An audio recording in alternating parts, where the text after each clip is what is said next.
నమస్తే C voice news కి స్వాగతం. జంగారెడ్డిగూడెం గ్రామ దేవత గంగానమ్మ ఆలయం భక్తులతో కిటకిటలాడింది. శుక్రవారం అమ్మవారికి ప్రీతికరమైన రోజు కావడంతో అర్చకులు విశిష్ట పూజలు నిర్వహించారు. అమ్మవారి దర్శనం కోసం భక్తులు పెద్ద సంఖ్యలో ఆలయం వద్దకు చేరుకున్నారు.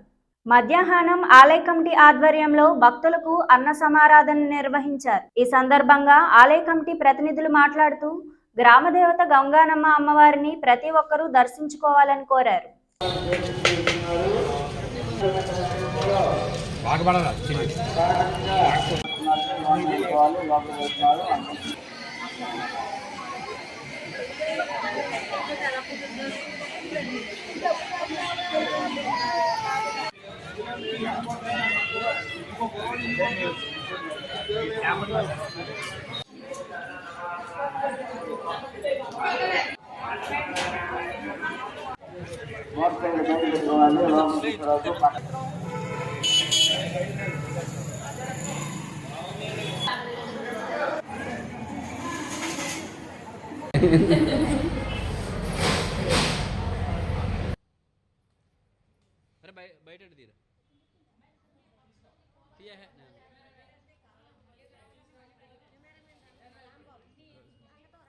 ఈ వార్తలు ఇంతటితో సమాప్తం. నమస్కారం.